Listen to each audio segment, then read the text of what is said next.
Hello and welcome to the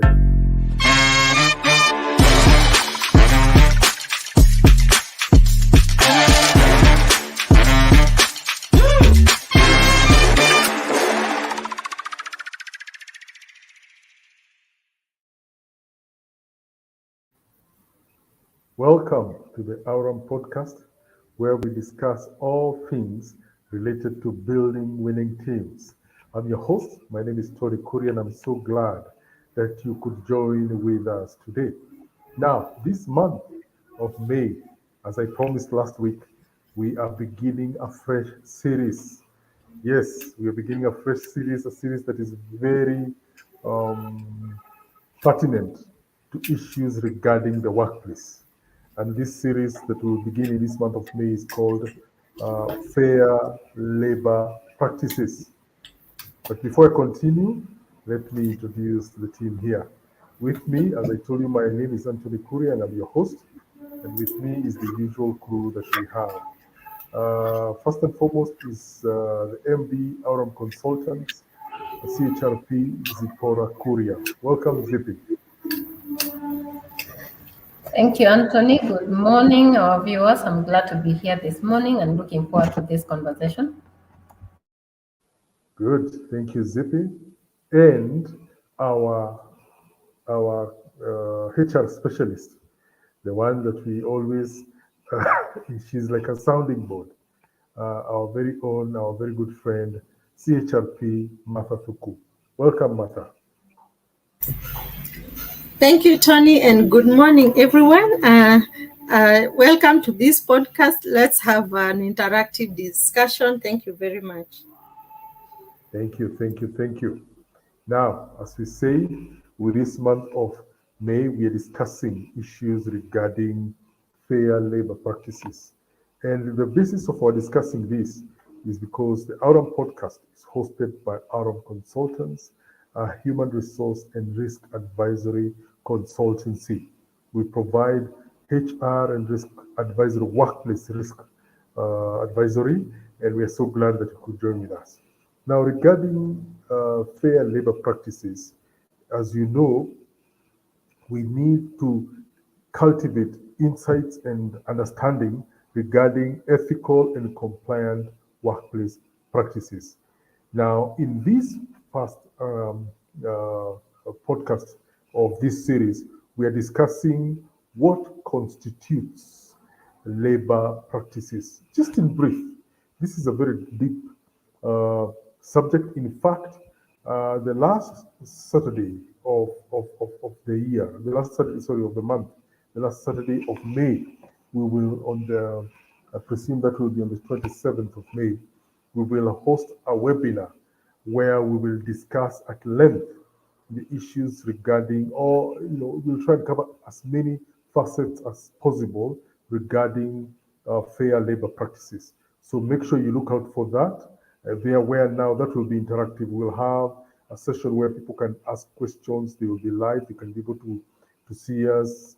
They'll be able to even ask questions and interact with the panelists. Especially if you're running a business, if you're an entrepreneur, if you're a senior executive, if you're an employee, whatever your position could be, you are you are at a place where you have questions regarding these issues. Kindly look out for that on the 27th of May. So, if Zipia could go directly and just get us rolling. What I wanted to find out, I'm sure the first thing people would want to find out, I being, representing the audience out there, want to find out what is the basis of fair labor practices. Kindly start to us off with that thought. Thank you, Anthony, and thank you for that preamble. And this is a great conversation for us to have to just discuss about this issue of labor and what really constitutes fair labor practices. And when I think about labor matters, I think one of the guiding principles, and Martha will agree with me on this, is we are guided by the labor laws, and especially in Kenya.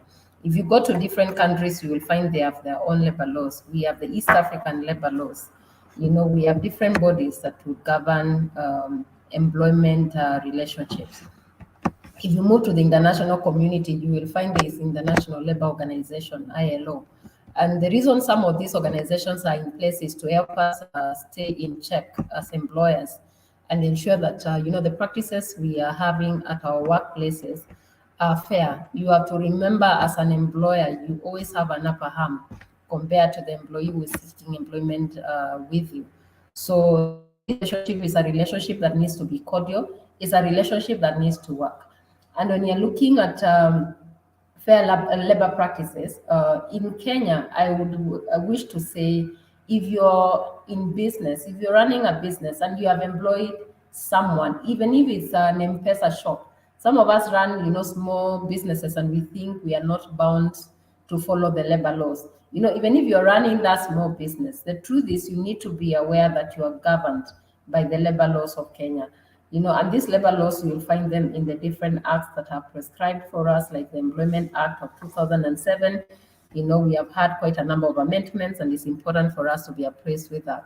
There are other laws as well. I always say, when you're looking at labor laws, you don't look at the act alone in isolation. You look at case laws, you look at what has been ruled over in courts, you look at your own policies, you look at the East African labor law. So you look at different documents that would help you ensure that your workplace is a fair work environment for the people you have engaged. And of course, when we are looking at these laws, they help us define the relationship and how this relationship between the employee and the employer should be governed. Because again, when that is lacking, it becomes difficult to define what brings us together and what will be the guiding principles. And of course, when you're looking at the Act of 2007, it does provide for basic terms applicable to all employment relationship or employment contracts. Because when you have engaged someone, you have basically entered into an agreement. You have basically entered into a contract. And this is irrespective of whether this agreement, you have put it in writing or whether it's verbal. Some of the conversations, Mother, we have with clients is, they wonder, why do I have to keep on giving this contract? Why can't I just have a verbal contract? And the truth is, the law actually covers the verbal contract, the non-written contracts. So you need to also be aware that if you don't have written contracts, then you leave it to the labor institutions or the government institutions to really translate to you what this relationship means. And when you're looking at the Act, it talks about the general prohibition of things like forced labor. What does forced labor mean? So you will find the Act actually, details that for you. It talks about discrimination in employment, what would constitute discrimination in employment. And these are, the basis of fair labor practices, because if you're having discrimination at the workplace, then what are we talking about? Things like sexual harassment. How do we make sure we are protecting the people we are working with? The law actually does prescribe the minimum number you need to have for you to have a policy like this, and it's important for us to understand this. Rights of employees and the obligations of the employer. Again, you will find these are things that have been put in that document so that they can be a guiding principle. We have other laws. Like in Kenya, you will find we have the WIBA Act, we have the OSHA Act, we have the Employment Relations Act, and we have many other governing acts that would help us define this relationship and how we should treat each other while at the workplace. So I don't know whether Martha, you want to add a bit on that.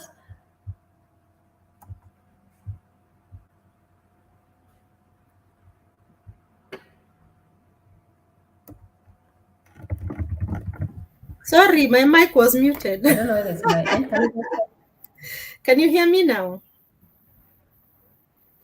Yes, we can hear you. Okay, so I was saying that is awesome what Zippy has presented. I wanted to add that, like when our first stop in HR would be the higher diploma in Kenya, higher diploma in Institute of HR Management. And I remember when I did that course, one of the things that we had to assign to was the code of conduct for human resource managers. And one of the things we assigned for was fair dealings. So one of the codes of ethics for HR is fair dealings. And when you look at what fair dealings is that everything you're applying for at workplace, you're applying across board.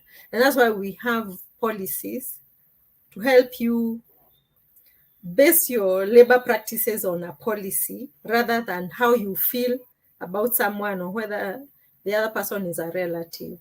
So in the Constitution, I think it's in the Constitution that prohibits unfair dealings, and how it puts, one of the things it puts is about discrimination. So either directly or indirectly against any person, and it actually articulates the areas that discrimination can happen, e.g. race, gender, sexual orientation, religion, diseases, such kind of things. So at the end of the day, fair labor practices is you ensure that your policy, as you are preparing it, it's covering all this to ensure that everyone is treated according to the practices and not according to how you know people, not according to the part of the country they come from. So that is what is contributes fair practices in an organization. So what are we saying? Unfair practices then will constitute that relationship of the employer relating to either promotions, demotions, and how you're handling that. So if you hold other people superior than others, then you are constituting unfair practices, and that is not good in employment. Thank you. I'm thinking my team, you guys are back. So Yes. So I was just describing the what constitutes in the Constitution, and really your practices in a workplace should all be equal to everyone. It looks like my team are having challenges with their internet. So as we wait for them to come in, if there's anyone who has a comment, please come in. So basis for fair labor practices is from the labor and legislation, and also the Constitution of Kenya. So my proposal would be for any employer to be able to go to these documents and find out how they are supposed to practice in their offices. And then now you can just pick up those documents, the portions of those documents, and put them in your policies so that everything is handled the same. I still having issues. Martha, we can hear you very clearly. We can see you. Okay. So Zippy, I have put my contribution. You can continue. Thank you. Thank you, Martha. I think this is an interesting conversation we are having today, and I don't know what your view is, Anthony. Maybe you can tell us from your experience these matters of fair labor practices, because sometimes they always feel like it's one-sided.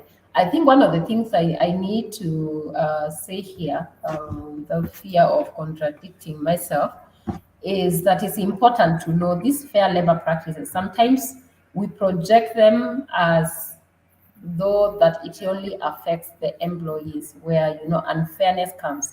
But sometimes also employers suffer unfairness where these matters of relationship is concerned. So again, I know, Mother, you are dealing with a situation where an employee just walks up to the employer and says, "I am leaving today." And your contract says you need to give a notice of a month or even 3 months. And here you come and say, "I'm leaving." So where is fairness in that angle when it comes to the employer? So again, I think even as we have this conversation, it's important even for employees who might be listening to us to realize also employers have rights. and those rights employers have a right to exercise them. So it's important for us to understand this employment relationship we have should be a very cordial relationship, should be a relationship we have both agreed to get into. And if it's not working for whatever reason, then it's important for us to just part ways instead of, getting into this situation where we are having a conflict. So again, important for us to just have that view in our minds. Back to you, Anthony. And Zippy, before Tony comes back, and Zippy, what I can say, as far as the employer is concerned, whether the employees are not abiding, for the part of the employees, make sure that you have fulfilled what the law requires. And you have every documentation. So don't think about the employee who will not keep the end of their bargain. The most important thing that is you have a contract and you're expecting everyone to abide to that contract. Some employees will still, for one reason or the other, if you have said you give 30 days notice, they will still go. Once some even receive salary and the following day they don't turn up. But my advice, and maybe this is how I look at it, you still have to give that contract. Whether you have such kind of employees, who may not be many, you'll have just one or two bad fruits. But in all essence, the contract is binding, and for you, you should keep the end of your bargain, because anything that goes to labor court, it looks at the processes. It does not look at what has happened. So keep your documents, make sure you have your contract, make sure you have your documentation, and you're proving that you are operating in fair labor policies as prescribed by the law and also as prescribed by the Constitution. So the onus on you is to ensure that you go to the labor laws, who they're already in the internet, and you look for those clauses and make sure those clauses are in your policy, and then you check what is in the Constitution and what it says. Then you make sure your documents are complying, you are complying, and you'll be good to go, whether the employee is not abiding or not. For you, make sure you make sure you practice fair labor practices, and you will not have any issues with the law. Thank you.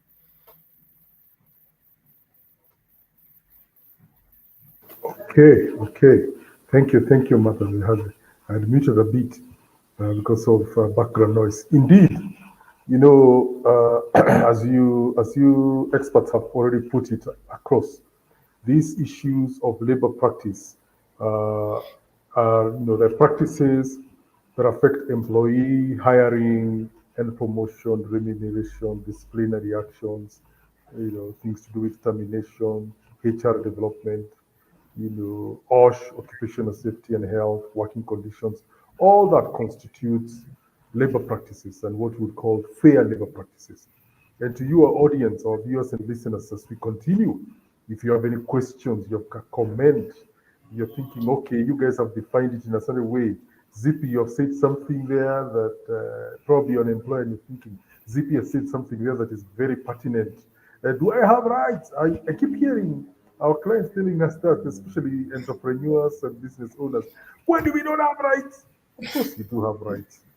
But here we are talking about carrying it in a manner that is beneficial. Remember, if you remember what we did in school, if you went to college to study a bit of, even a hint of economics, any business course, you have to do factors of production.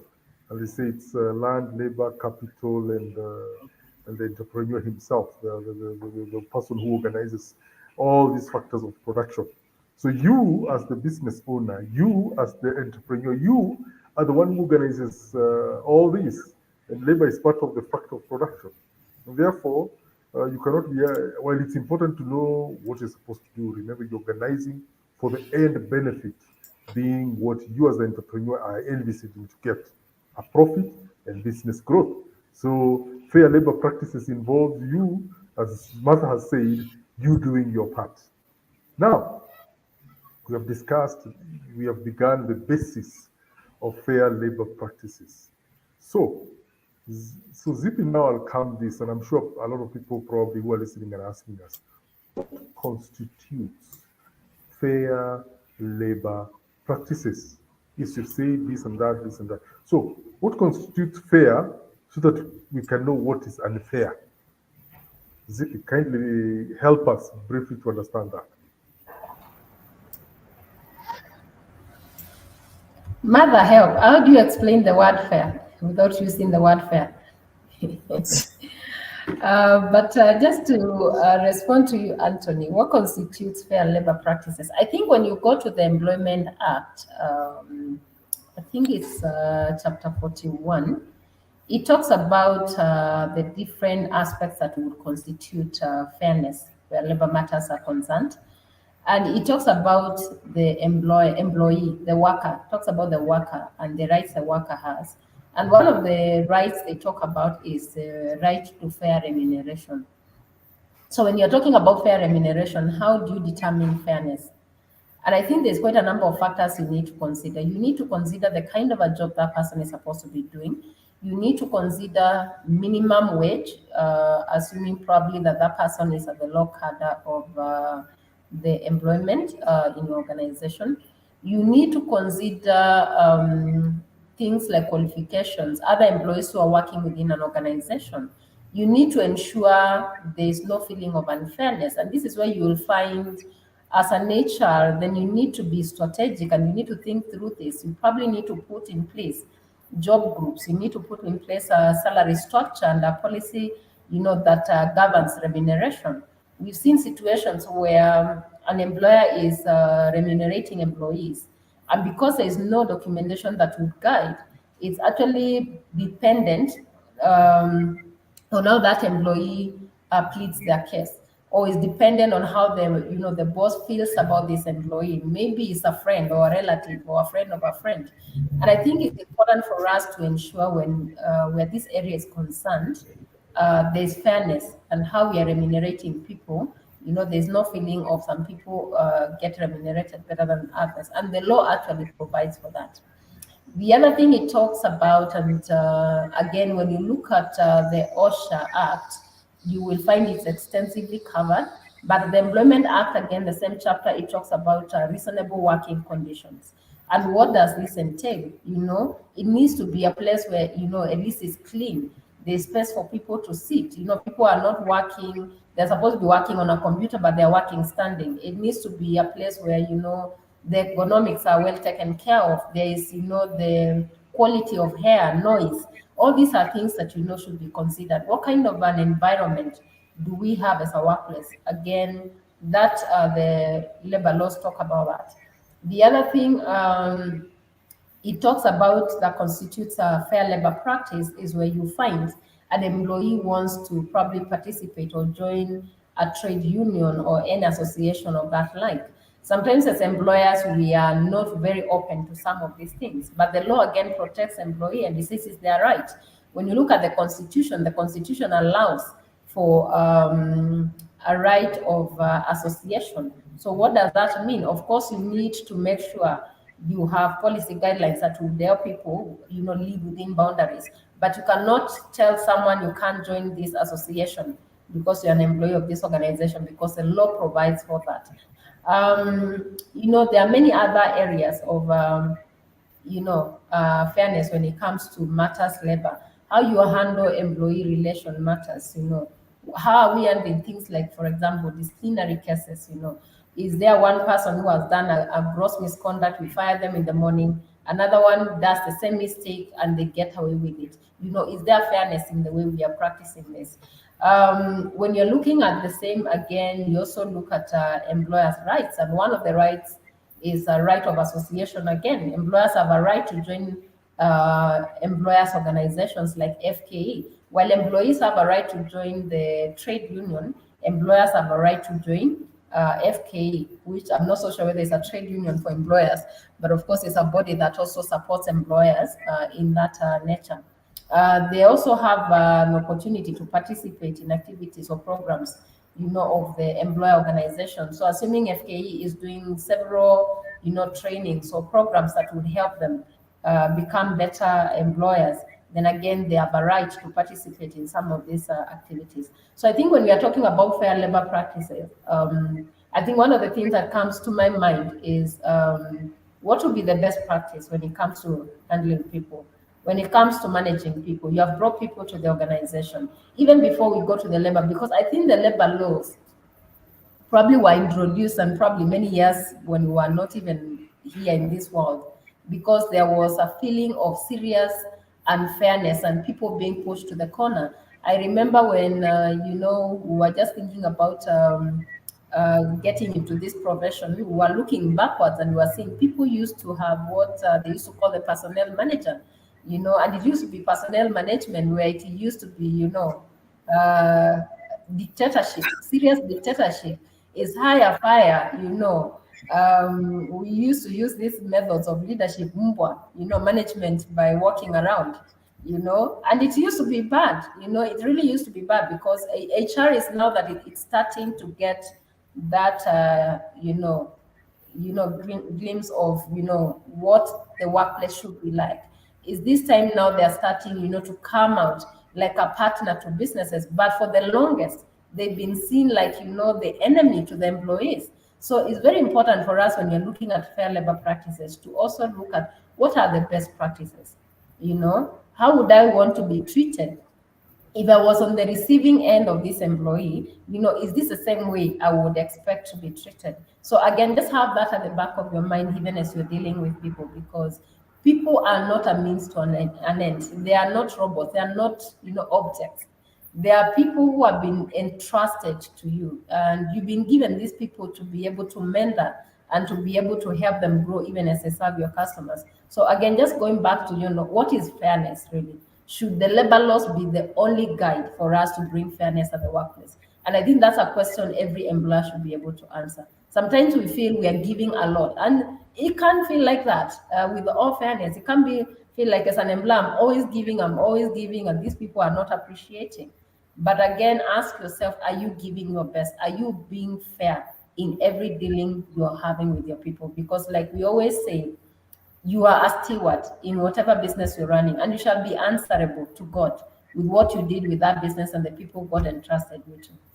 So back to you, Martha. Yeah, you made me laugh. I remembered a friend of mine. So we were sharing, and so she told us that one day a staff came to the office at the MD. MD has told me to come and see you. So she was wondering, you see me for what? So this organization had taken HR as that personnel department that hires and fires. So once you are told to go to HR means you're going to be sacked. So this lady had not worked in such an organization. So she's wondering, if you go back to your office, I'll find out where you came. And so she goes to the MD, and the MD said, what are you doing? When I send someone to your office, you're supposed to give them a sacking letter.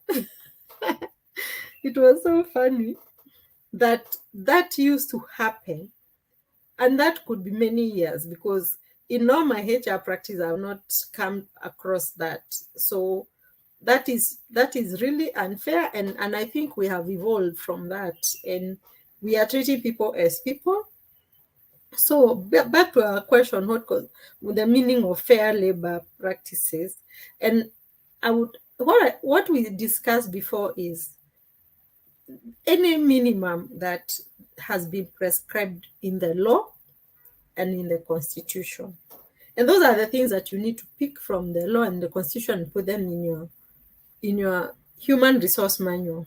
All I can say is for every practice in HR, it's so important that you have a policy, including salary, because people will always feel unfairly treated if you are feeling you're doing the same work, but this person is earning more than you. You need to have a basis of your salary. And so when you have policies which you are training people more often, you have a HR manual that constitutes all these things that are supposed to be there from the labor laws, then people are aware of your practices, and they are not going to feel like you're practicing unfairly. The other thing is, when you're any practice that relates, or something ongoing at work, anything that you are doing, the various acts as an employer that you do in the office, need to be fair. What I say fair is that it's like, you are a parent and you have all these children. Let none of them feel like they are more liked than the other. When you practice something like someone is feeling more superior than the others, then you'll find that there will be a lot of insubordination. There's going to be a lot of hostility, especially if one employee feels more elated than the other. So that's why you need to have fair dealings, and policy helps you make decisions. Meaning, should you have policies in employment, policies in salary, any area of HR, even if you have employed a relative, you will not feel obliged to hold them. You will apply policy at every area, meaning that hakuna mapendeleo in Kiswahili. You are practicing what you are doing for A is what you are doing for B, and that's what you are doing for C. So that's what really fair labor practices are. Their basis is from the labor laws and from Constitution, and then you practice them evenly in the organization. And some of those things are the ones that Zippy mentioned, like rights to protection, right to a good environment, right, all those rights to even engaging in a union, because it is there in the law. In fact, like that one is even in international labor laws. So make sure you know all the applicable laws, and then put those ones in your policy, and then practice them. So it's one thing to have them in a book, and it's the other to practice them. The way your mindset then needs to be changed. If you're the kind of person who prefers others than the others, your mindset really needs to be changed, so that you are going by the book, so that you are not accused of unfair labor from whatever it is, unfair labor practices that could happen because of your mindset. Thanks very much. Thank you, Martha. Indeed, I appreciate the fact that we are able to look at this aspect very clearly, very well, and see where exactly do we fall. And Martha, the way you're saying that somebody was sent to you, they walked in, you had no idea why they were sent to you, you had no idea where they came from, and they went back to the MD, and the MD is like, "What do you mean? This person is supposed to get a termination letter." This week, Zippy and I were discussing the other day. We were having a word, and we were discussing, and I think we're discussing with a mutual friend, and she works for an organization that is American. It's a US-based organization. And for them, because she's a Kenyan, she works for these Americans. They have a branch in Kenya and across Africa. She was telling Zippy and I, the idea of just sending people home from the US perspective is very simple. Kazi Meisha, this end of this month, please take a hike. And Zippy was telling her, what? Do not go that direction. If it's a Kenyan employee under Kenyan employment law, you better tell your friends, those that are asking you to send people home, that the Kenyan labor law has a bit of a protocol, which if you don't follow, you can start crying. So yeah, so it's true. Probably your boss might have worked in America, in the United States, and that is why they were wondering, Apani, quickly, you're fired, get going. Your stories are finished. So, having said that, then Zippy, the question comes in as we come to a close. What constitutes, how do you define an unfair labor practice?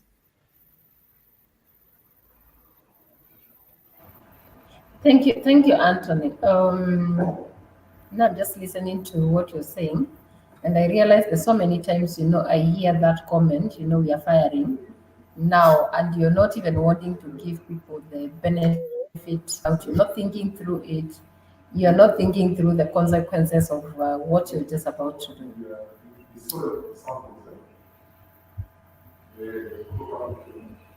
Yeah, so sorry, I thought there was a bit of background noise.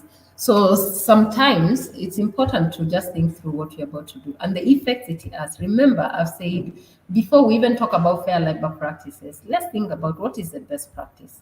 Even from a human perspective, how we treating this scenario. I always say in the HR department, there's no day that is the same like the other day. You will find every day you're dealing with different scenarios. The scenario you dealt with today, it will come tomorrow twisted 10 times in a totally different way. And I think as an HR, you must have a lot of wisdom to know how to handle these situations. Otherwise, you will find yourself in a situation where you're being very unfair on how you're handling employees. And I think when we talk about unfair labor practices, it's the complete opposite of what you're talking about. And like I've said, the law is very clear. When you look at the labor laws, Section 41 of the Employment Act, and I touch a bit on this, it provides for some of these areas of fairness. It provides for fair hearing when you're dealing with employees an issue of indiscipline. It provides for fair hearing. I think before we never used to have this clearly defined, but now it's there. And that's why you will hear when someone has been terminated and they have gone to court and they've come back and they're suing you for, unfair termination or unprocedural. What happens? They go back to that section and see, did you follow procedure? When you look at the Constitution of Kenya, Article 41, 1 of 2010, it also provides for the right of the employee, interestingly, in our constitution. And it talks about fair labor practices. So again, we need to be alert, we need to be aware, and we need to understand the law actually protects the employee. Sometimes we act like we are not aware, we don't know. And I remember one time I was talking to a labor commissioner, and I said, sometimes I feel like the labor office does not do much enough to educate the employer. And his response actually left me shocked because he said, you know what, it's your responsibility as an employer. When you're starting a business, do your research, understand what the law says, understand the constitution, understand the different statutes of the law and that touches on what you're about to do and what actually they mean for you. And that tells you actually the onus comes back to you as an employer. When you're looking again at the Employment Act, Section 45.2, it talks about unfair termination and what could constitute the same. So there's the unfair termination in terms of how you do need to deal with the issues of indiscipline, and there's the element of what actually constitutes an unfair termination. And you will find a lot of times where you find unfair labor practices touch a lot with employees, terminations and separation. So we need to just be a little bit aware on what are the expectations of the law and how should we handle these situations. I've touched a bit on the other areas like remuneration.